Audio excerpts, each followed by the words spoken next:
সম্প্রতি চীন ও রাশিয়ান সঙ্গীত শিল্পীদের একটি মনোমুগ্ধকর অর্কেস্ট্রা পরিবেশনা দুই দেশের সাংস্কৃতিক মেলবন্ধনের এক অনন্য দৃষ্টান্ত স্থাপন করেছে।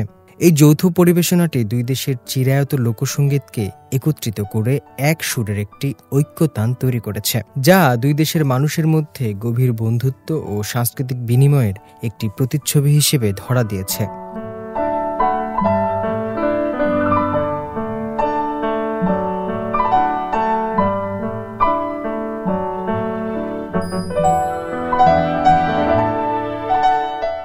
উত্তর পূর্ব চীনের হেইলংচিয়াং প্রদেশের হারবিন কনজারভেটরি অব মিউজিকে চীন এবং রাশিয়ান সিম্ফনি অর্কেস্ট্রা দল ব্লজমস নামের একটি সঙ্গীত পরিবেশন করেছে, যা চায়না মিডিয়া গ্রুপ সিএমজি এবং চীনের সংস্কৃতি ও পর্যটন মন্ত্রণালয়ের যৌথ নির্মাণে হারমোনি ইন ডাইভার্সিটি নামের একটি টেলিভিশন অনুষ্ঠানে সম্প্রচার করা হয়।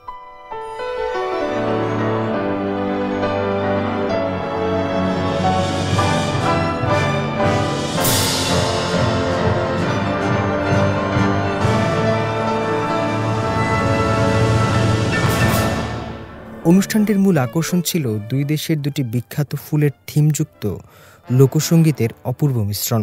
চীনের জেসমিন ফুল এবং রাশিয়ার ওহ কালিনা ফুল ফুটেছে গান দুটোকে একত্রিত করে তৈরি করা হয়েছে এই নতুন সুর, যা দুই দেশের মানুষের আকাঙ্ক্ষা এবং গভীর বন্ধুত্বের প্রতীক হিসেবেও উপস্থাপিত হয়েছে।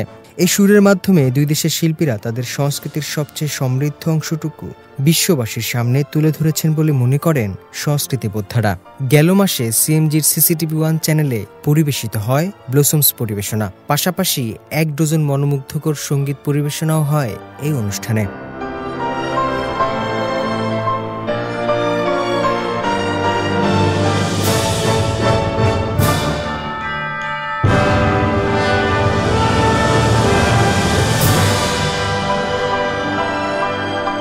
আয়োজকরা মনে করেন এই বিশেষ অর্কেস্ট্রা পরিবেশনা শুধু দুটি দেশের সাংস্কৃতিক মেলবন্ধনই তৈরি করছে না, বরং বিশ্বজুড়ে মানুষের মধ্যে শান্তি, বন্ধুত্ব এবং সাংস্কৃতিক বিনিময়ের গুরুত্বকেও তুলে ধরছে।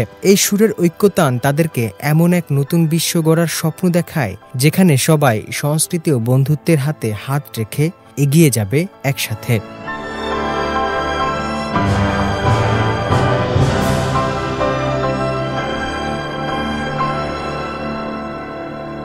হোসনে মোবারক সৌরভ, সিএমজি বাংলা।